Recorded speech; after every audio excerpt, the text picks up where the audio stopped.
puedes ser lo más viral del mundo, pero eso no implica que tú tienes ni reputación ni credibilidad, que es lo que al final va a lograr una permanencia y un respeto.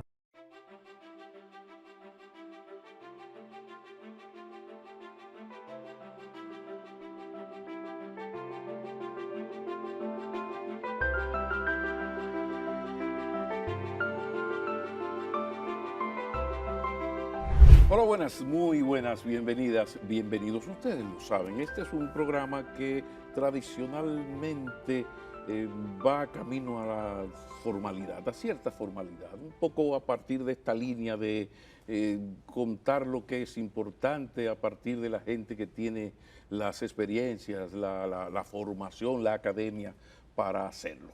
Eso ha sido en lo fundamental McKinney. Pero resulta que de vez en cuando nos gusta pasar de la formalidad a la informalidad de lo personal y de los afectos. Es lo que yo llamo un McKinney personal. Resulta que nuestra invitada de hoy, de este McKinney personal, pues resume capacidad de trabajo, talento, disciplina, tenacidad y lo menos importante, pero no deja de serlo, y en eso ella supera todo lo anterior, y es mucho decir, de una belleza despampanante. Pero no le gusta que le toque mucho ese tema, así que yo me quedo con el ser humano de lujo que nos acompaña esta noche y a quien yo dedico con muchísimo gusto, agradecimiento y cariño este McKinney personal. Ella se llama Miralba Ruiz, es de las Águilas, pero ¿quién es perfecto en la vida? Dama. Ay, Pablo querido. Te sigo Qué queriendo clase. como el primer día. Igualmente, yo también a ti, a pesar de que Sí. hemos sido apaleados. Óyeme, ¿y qué va a hacer el béisbol dominicano si no se enfrentan Águilas y Licey? La liga debería arreglar eso. Va a ser, con el perdón de mis amigos estrellistas, que son unos cuantos, Karina Larrauri, Aguiló, entre otros, pero es que una final, Licey Águilas, como dice el famoso comercial, ahí es que prende. Ahí es que- Miralba Ruiz, hablemos de tu vida, pero quizás es bueno ponernos freudianos, como dice Pablo Iglesias, y comenzar por esa infancia. ¿Cómo fue la infancia de Miralba? ¿Era muy tiguerita en La Vega? Yo siempre he dicho, recuerdo que a nuestro amigo Jochi Santos en un momento se lo conversé, yo era lo que llamaban, o que lo que llaman todavía, una típica marimacho. Exacto. Eso quise decir. ¿No? A mí no me gustaban mucho, porque no es que no los jugaba, los juegos muy femeninos. A mí me gustaban más los juegos de acción, jugar pelota, jugar vitilla, jugar basquetbol, jugar a la plaquita. O sea, a mí me encantaba todo lo que fuera estar en movimiento. Qué bien. Entonces, como soy la mayor y la única hembra de mis padres, mi papá alentaba eso, sí, lo alentaba. Mi mamá Más conservador. más o menos, pero sí, siempre fui muy dada a todo el tema de actividades, siempre fui muy activa. Pero tú eres muy familiar, Sí. o me equivoco. No, sí. O sea, O sea, muy yo vengo- apegada a las raíces, a las tradiciones sí, familiares. sí. De hecho, mi padre tiene una familia muy larga, la de mi mamá es un poco más corta. Sí. Y yo recuerdo pasar muchísimos veranos en Bayacanes, que es un campo de La Vega, que es de donde es mi papá, con mis abuelos, con mis primos, que eran muchísimos. Entonces, sí, siempre fui como muy apegada a mi familia. Mira, pero hay algún momento, yo quiero que me lo recuerdes, en el cual tú dices, pero mira, a mí me gusta la comunicación, yo quiero dedicarme a eso. ¿Eso fue muy adelante o fue un sentimiento de adolescencia? Ya? No, para nada. La comunicación fue una sorpresa en mi vida, Sí. en cuando apenas empezaba yo en la década de mis 20 años. O sea, no fue algo con lo que yo soñé. En mi familia nadie tiene nada que ver con los medios de comunicación, ni con la televisión, ni ¿Tú con no eras el la arte. maestra de ceremonia en la No. velada de los viernes en la escuela? No, No, Tranquilita. no era yo. Jugando Bueno, pelota y tranquilita cosas. no. Tranquilita. No, tranquilita no. Pero yo no era la que siempre se paraba a hablar. Sí se me dio siempre bien el hablar, porque Ahora sí. siendo hija de una maestra que estuvo más de 20 años en el ejercicio del magisterio, para mi mamá sí siempre fue esencial que yo leyera y que yo supiera hablar. De hecho, mi mamá, recuerdo que yo con 8 o 9 años, Sí. se paraba conmigo frente a un espejo a enseñarme a vocalizar el No. sonido de las consonantes.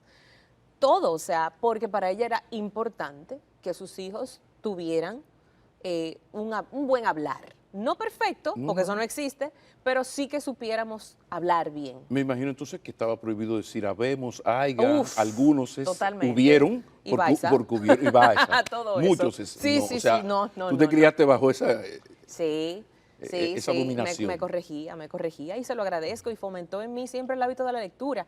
Yo no sé si a ti te pasaba en tu pueblo natal, pero en La Vega existía un método que era que tú comprabas paquitos Sí. o revistas y tú ibas el fin de semana a un sitio a intercambiarlo. Sí, claro. Y eso hacíamos siempre, todos los fines de semana, mi mamá y yo. O sea, yo me la pasaba constantemente leyendo paquitos, revistas, pero eso ya te forma el hábito. Tienes hábito de lectura. Tú eres de Todavía. las personas que Y he querido traspasarlo a mis hijas también, te a ha las sido un dos. poco más difícil con No.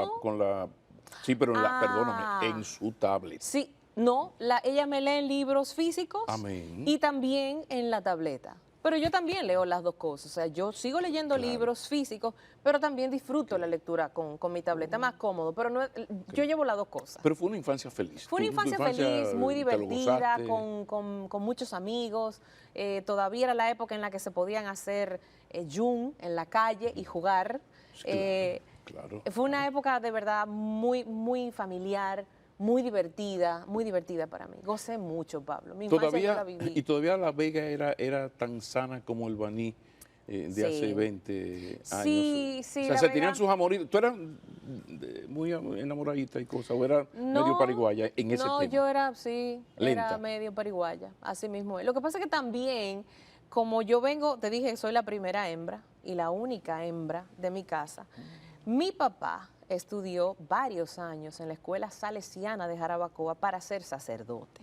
Nos estamos entendiendo. Entonces era un asunto muy estricto de que Respeto. usted, los novios, después de tal edad y después que usted haga tal cosa. Entonces yo sabía que era en serio que él me lo decía. Yo lo sabía. Pero hay un momento en el que tú decides venir a la capital. Sí. ¿A qué vienes? ¿Qué tú le dices a tus padres? Porque la Pucamaima en Santiago estaba más cerca, en Santiago. No, pero yo vengo para la capital. ¿Y a estudiar qué? No, Porque yo no me imagino estudio que no fue aquí en Santo comunicación. Domingo. Yo no estudio aquí en Santo Domingo, yo estudio en La Vega. Ok. De hecho, ni siquiera voy a Pucamaima porque mi papá decía que yo no iba a coger carretera ni bola sola de noche. No. Entonces me quedo en La Vega y estudio análisis y diseño de sistemas en la UNFU. Esa es mi primera carrera. Así que en la Vega había... Hay todavía una sigue extensión de una la UNFU. extensión, Claro, entonces ahí hago mi primera carrera, pero la termino a los 19 años, porque yo salí del colegio cumpliendo los 16. Entonces termino esa carrera y mi papá y mi mamá me dicen, no, tú no te puedes quedar aquí en la casa viendo novelas, tú tienes que elegir otra profesión. ¿Qué tú quieres hacer ahora con 19 años? Y entonces ahí entro también a UCATESI, que es una universidad de La Vega, que es prácticamente mi alma mater, Sí. y ahí hago administración de empresas. Cuando yo estoy terminando administración de empresas, se presenta la oportunidad de venir a hacer un casting a Santo Domingo, porque yo había participado en el Miss República Dominicana y fui electa ese año la Miss América Latina, pero yo no fui a mi concurso, no quise ir. Y en el concurso, que lo condujo mi querida Tania Báez, surgió una productora que me ofreció hacer un casting aquí en Santo Domingo y yo hablé con mi amiga Bielka Valenzuela, vegana también, Bielka, sí. y entonces vengo a Santo Domingo a hacer ese casting, pero fue más que nada como para ver, pero no porque yo tuviera un interés ¿Y papá? en los medios. Mira, Alba Ruiz. No. Y papá, cuando tú le dices que tú, lo primero, vamos atrás, o sea, cuando tú dices que vas a participar en un concurso de belleza, ¿eh? Y luego le dice que quiere venir a un casting para los medios de comunicación, esa crisis se dio. Sí, esa crisis se dio, pero se dio cuando yo dije que venía a Santo Domingo. O sea, mi papá duró como 3 meses sin hablarme. Sí, o sea, y recuerdo y que me dijo que él no quería verme trabajar en este medio porque en este medio había mujeres con muy mala reputación, por no decir otra cosa. Sí, sí. Y mi respuesta fue, si él no sabía que era lo que él había criado. Toma Que si él ya. había criado eso iba a ser yo donde fuera que yo estuviera. Y que si yo él hubiera criado otra cosa, yo iba a hacer eso donde quiera que yo fuera. Pero, mira, Pero hubo crisis, sí, claro. Lo que pasa es que yo era disciplinada, yo era obediente, nunca me atreví. Si me decían, tú no vas, yo no me atreví nunca en la vida a fugarme. Porque yo sabía claramente que a mí me dejaban fuera sin ningún problema. Sin ningún problema. Pero yo no era sumisa. Yo respondía, yo era contestataria. o Sí. sea que el asunto viene de lejos, pero me diste un dato importante y que me va a servir para iniciar la conversación cuando retornemos de la pausa. Y es que tú estudiaste administración de empresas. Sí. Tú sabes, fuera del aire Sí. lo hemos hablado, yo te tengo, amén de la admiración de comunicadora, de lo polifacética que eres, lo disciplina, sí, pero también hay una visión empresarial muy escasa en las figuras de los medios de comunicación. Vamos a hablar un chin de eso después de la pausa. Todo ese talento, toda esa creatividad, si no hay una estructura que le diga cuándo invertir, cuándo no, cuándo sí, hasta dónde, no funciona. Mira, te decía que yo siempre te he admirado por muchas cosas, pero me llamaba la atención la capacidad y la visión empresarial y tu capacidad en términos de administración empresarial. Y de repente me lo soltaste así, así nomás. ¿Cómo te ha ayudado, qué tanto te ha ayudado esa formación para lograr ir más allá del talento que lo tienes, de la disciplina que lo tienes, de la belleza física que la tienes? Gracias. ¿Cómo ha sido eso? Mira, yo pienso que mis 2 carreras me han ayudado a ejercer la que hace más de 20 años ha sido mi profesión formal, que es la comunicación. Primero, venir del mundo de las computadoras, el análisis, el diseño de sistemas, me hizo entender el mundo digital, el mundo tecnológico muy rápido y desde muy joven y adherirme rápidamente. Eso me ha ayudado después a enrolarme en todo el tema de las redes sociales, los medios digitales, o sea, lo entiendo, lo comprendo. Y el tema de la administración también, porque como tú bien decías, quizás en nuestros medios, como hay tanta informalidad, como se habla tanto de talento, de creatividad, de imaginación, todo eso es muy libre, todo eso es muy libre, pero hace falta una estructura. Todo ese talento, toda esa creatividad, si no hay una estructura que le diga cuándo invertir, dónde invertir, cuándo no, cuándo sí, hasta dónde, no funciona. Un programa de televisión, por mucha creatividad que tenga de su productor, de su ideólogo, tiene un tema de finanzas. Tú tienes que saber cuánto te cuesta una escenografía, vale la pena invertirla, cuándo la vas a amortizar, de dónde van a salir esos ingresos. O sea, para mí eso siempre fue esencial. O sea, que tú logras el equilibrio entre la administradora y la artista. Espera, porque el fracaso del artista es eso. Entonces el tigre viene y te hace una escenografía sin saludo a Omar Martí, 5 millones de pesos. Omar, de repente los el cobros no escenógrafo de todo mi aparecen. proyecto. Y entonces, señor Maquini, aquí hay un problema. Claro, O sea, claro. esa visión, Sí, tú sí, logras sí. que la administradora frene Pero al por artista. supuesto, Vete al porque paso. es que el éxito sin remuneración, sin rating, en este caso, Sí. no es éxito. O sea, esa idea puede ser lo más fantástica del mundo y si no hay una rentabilidad, no funciona, no es sostenible, no hay manera, de manera honesta. O sea, no sé si te ocurrió a ti, pero yo siempre, cada vez que puedo lo digo, porque se lo agradezco infinitamente, le agradezco mucho a Roberto Salcedo. Roberto Salcedo es de esas personas muy talentosas, pero aterrizado en términos administrativos y como uno en sus sueños, y voy a hacer un programa, un semanal, que mira esto, cero mata cero. Y yo Totalmente. recuerdo ese consejo. Ningún proyecto, si no es rentable, no tiene sentido. No, no tiene sentido. Tiene toda la razón, don Roberto, es así. Y eso se lo agradezco de toda la vida. Pero no solamente los recursos, también el tiempo. Yo recuerdo pelear mucho con mis equipos de trabajo cuando hacía proyectos de temporada, porque yo le decía, es que una cosa que se puede hacer en 8 horas no puede ser 12, porque esas 4 horas te cuestan dinero y te quitan rentabilidad. O sea, también hay un manejo de los tiempos que son esenciales. Y luego sentarse con un dueño de canal no son fáciles. Salvo Colorvisión, salvo Domingo y no, Colorvisión. Domingo no es un pan de fáciles. Dios. No.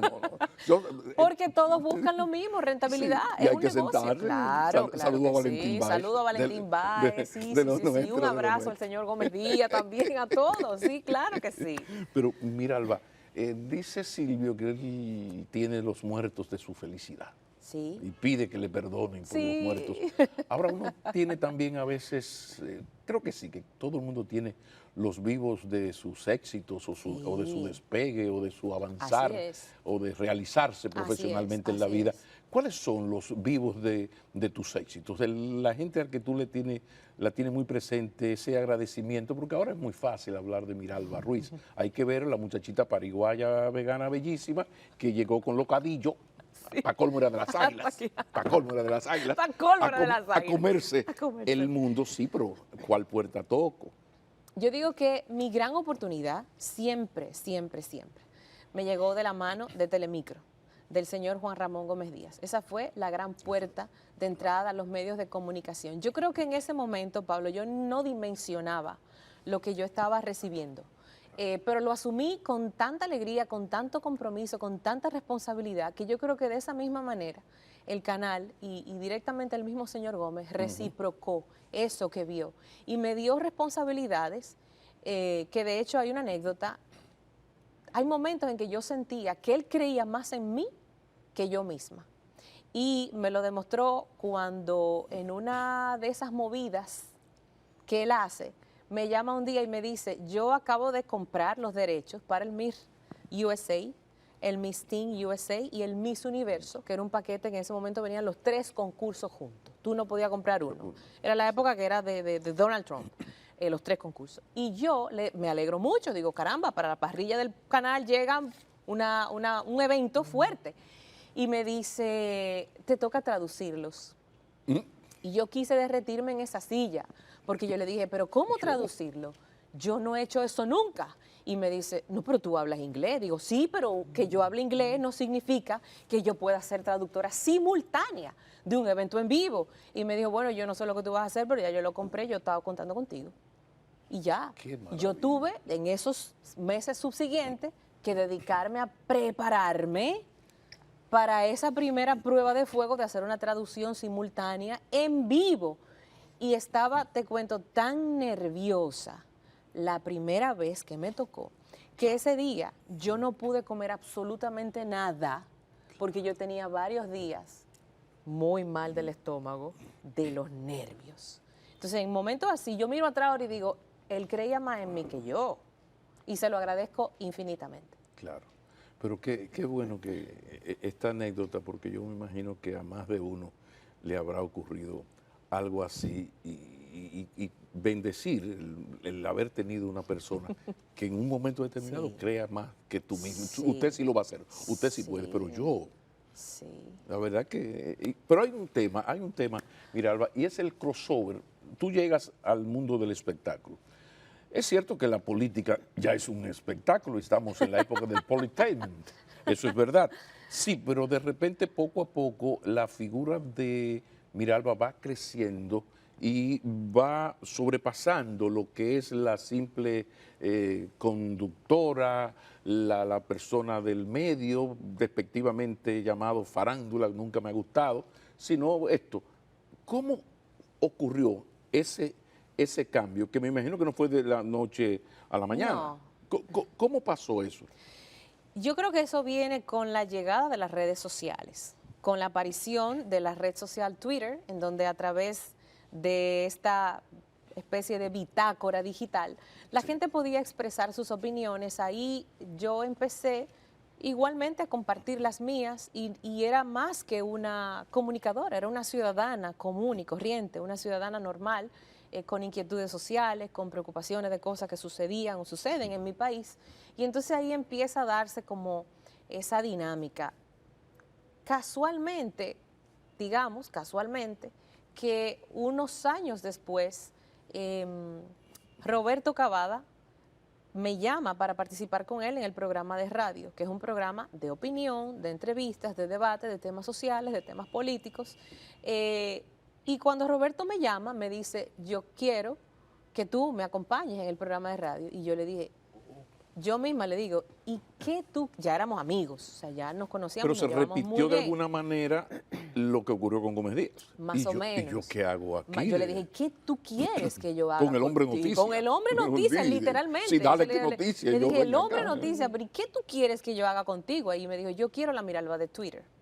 Yo quiero a esa Miralba observadora, crítica, social, conciliadora, que crea debates, que intenta educar. Yo quiero a esa persona en cabina. Yo le dije, pero esa soy yo.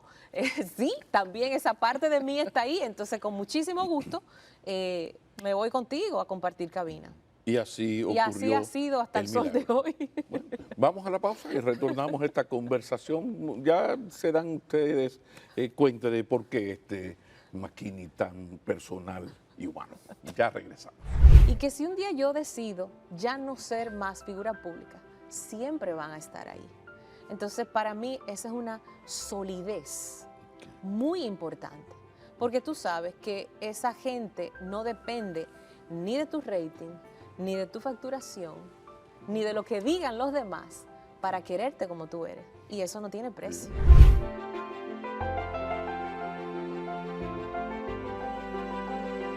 Parafraseando a Pedro Almodóvar, digamos, y preguntemos, ¿cómo ser tan inteligente y bella y no morir en el intento, en el medio del espectáculo? Y no ahora que ya hay una experiencia, un nombre muy sólido, una credibilidad. No, yo estoy hablando, la muchacha lo sigue siendo, pero en aquel momento despampanantemente bella, simpática, pero que siempre ha logrado el milagro de estar y no estar. ¿Cómo? Háblanos un poco de eso. ¿Por qué te pedí muy chiquito? Nos conocemos todos, Miralba Ruiz. Lo que pasa es que para mí los medios de comunicación son primero una gran pasión. Es mi vocación, me gusta, lo disfruto. Pero yo estoy muy clara, siempre lo estuve, de que esto es un trabajo. Esta no es mi vida completa. Los seres humanos somos...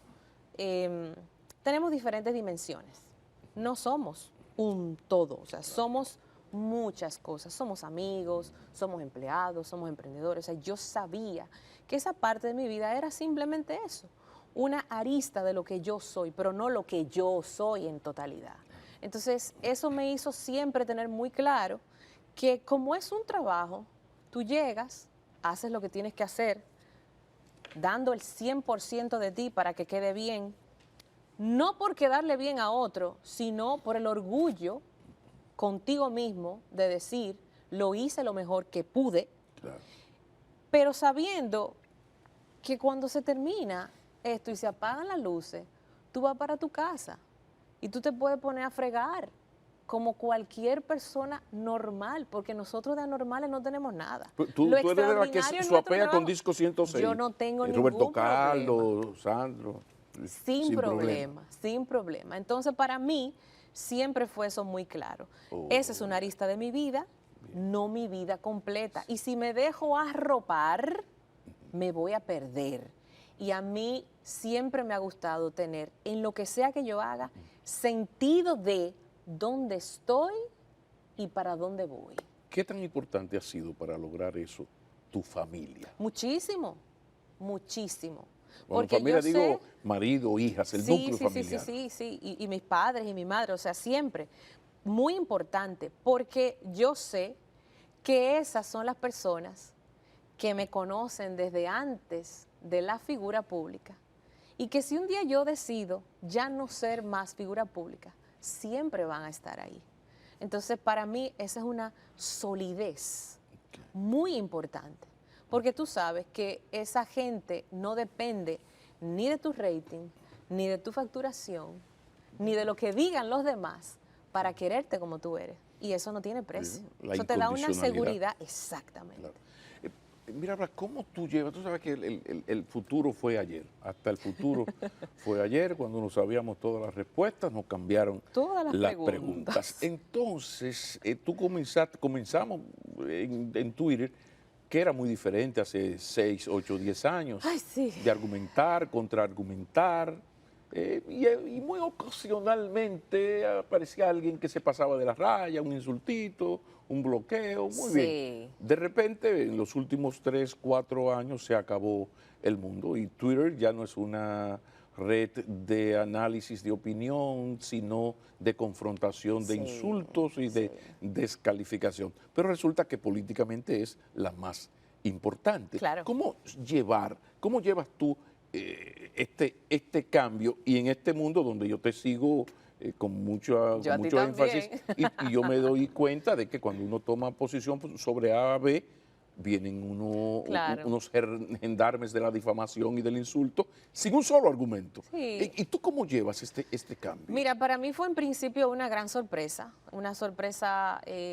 digamos, negativa, porque igual que tú, igual que muchas personas, yo entendía que Twitter, y sigo entendiéndolo, es una red por donde tú puedes educar, por donde tú puedes informar, por donde tú puedes debatir, que para mí el debate es uno de los instrumentos, digamos, de educación y de apertura mental más grandes y poderosos que pueda existir. Porque cuando tú te crees dueño absoluto de una verdad y no dejas lugar a la opinión de nadie más, tú estás cometiendo el error de la ignorancia.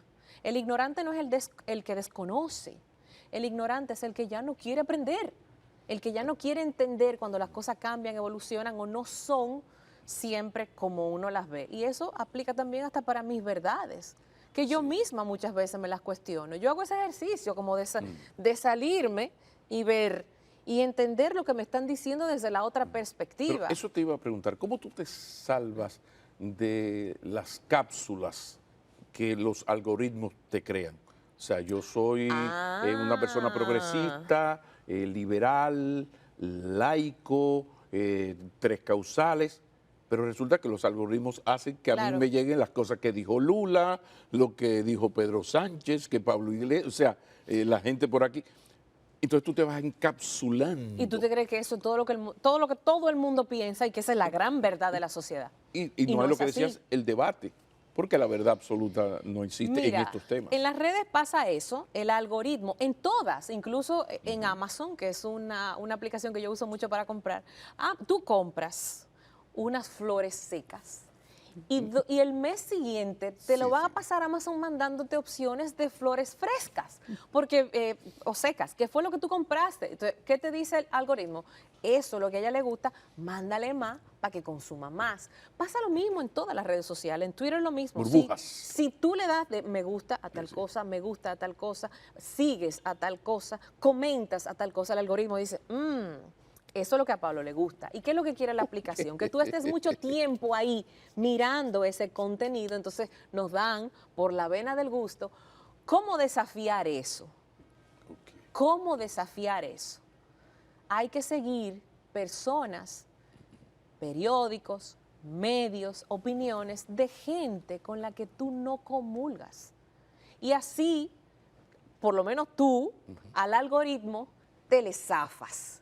Y comienzas a ver otras cosas y comienzas a ver diferentes vertientes. Para mí eso no es cuesta arriba.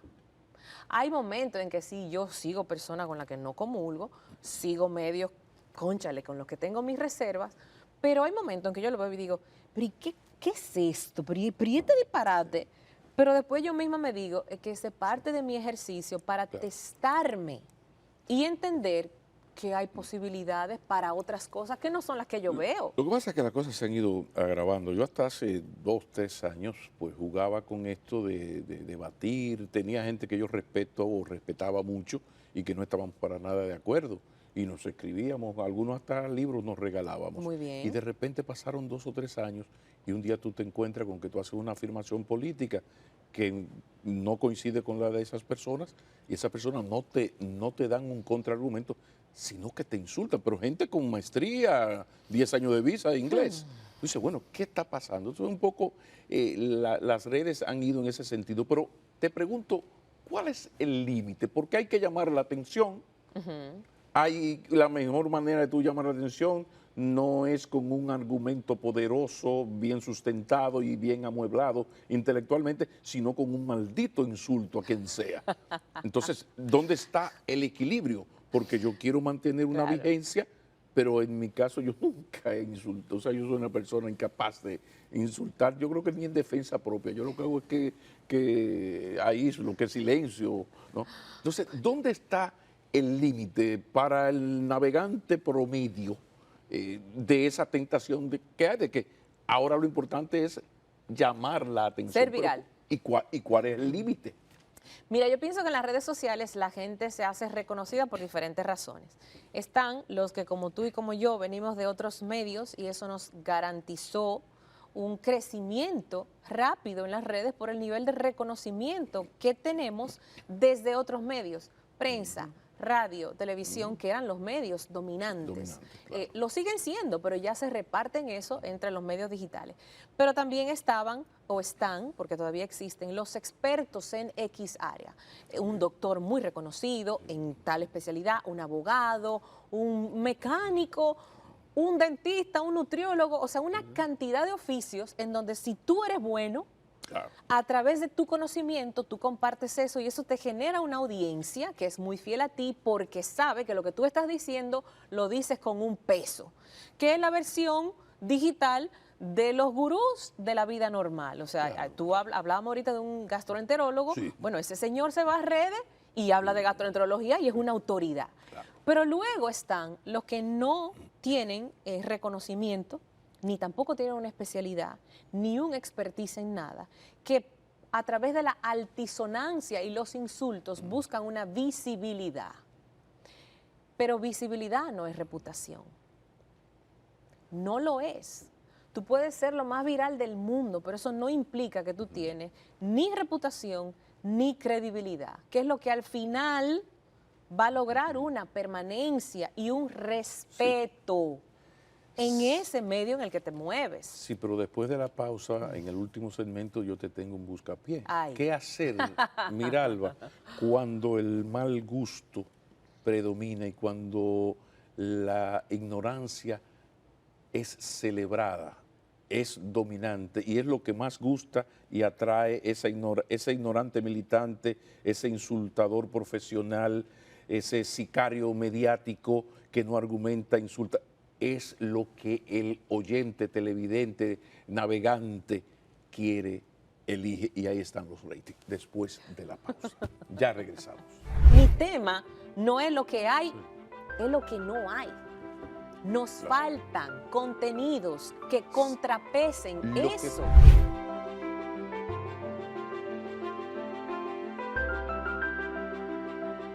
Miralba Ruiz, finalmente, ¿qué hacer con este reinado de absoluto apoyo, multitudinario, mayoritario apoyo del mal gusto y esta celebración de la ignorancia?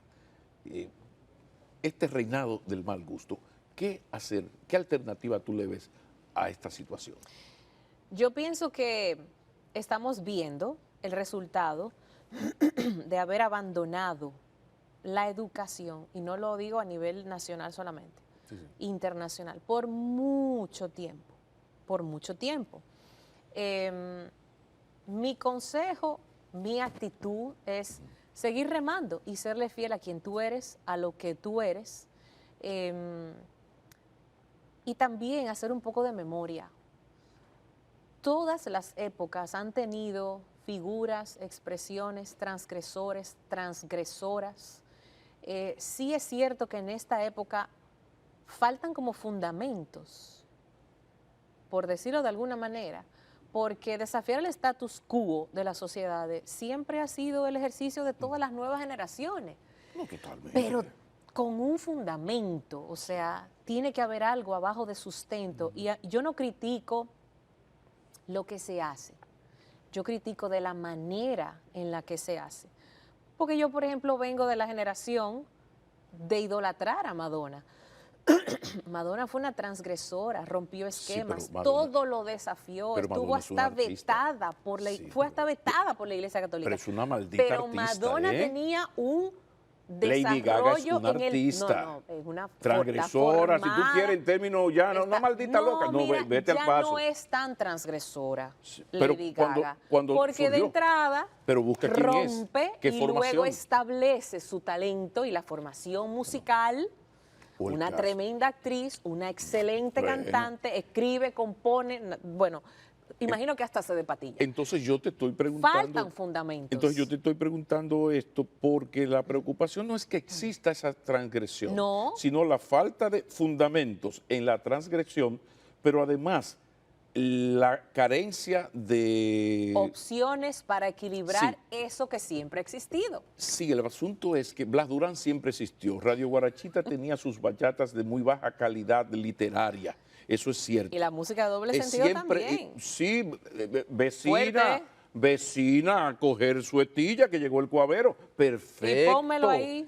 Pónmelo ahí, los limones para hacer una limonada. Perfecto. Claro. Ahora, donde yo pido tu opinión es, ¿qué hacer en una sociedad donde eso es lo inmensamente dominante a tal punto que ya está determinando la política? Porque el político necesita votos y el político va donde están las audiencias Claro. y donde están los votos. Claro. Si donde están las audiencias están los votos, esto puede representar lo peor de lo peor y mayoritario, pero yo voy a ir.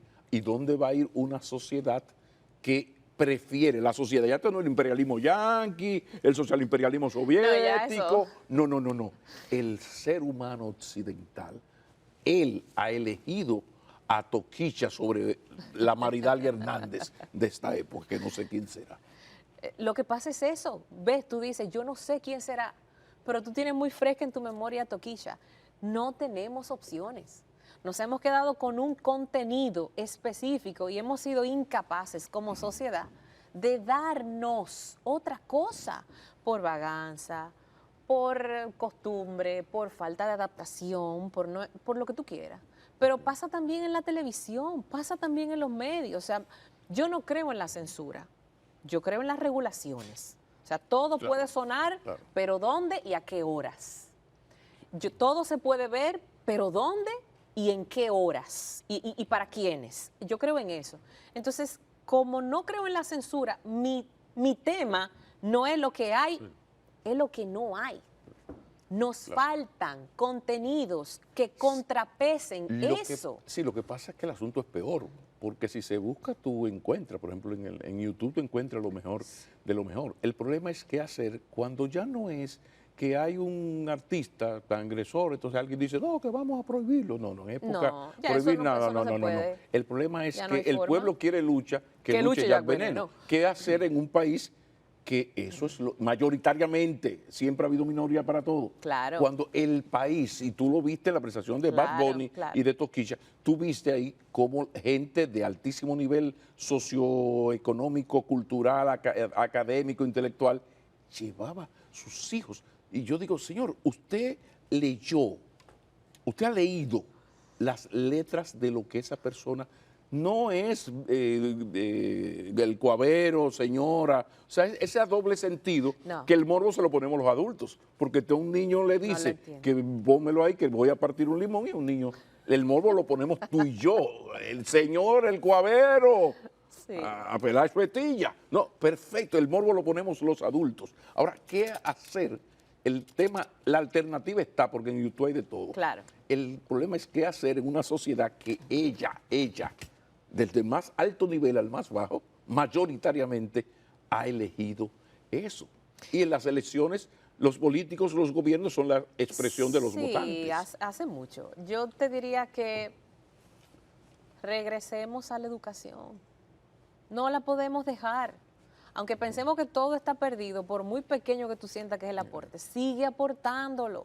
Es cíclico, yo creo que es cíclico. Vamos a regresar en algún momento a ese balance entre las esencias del ser humano, porque como te decía ahorita, no tenemos una sola dimensión.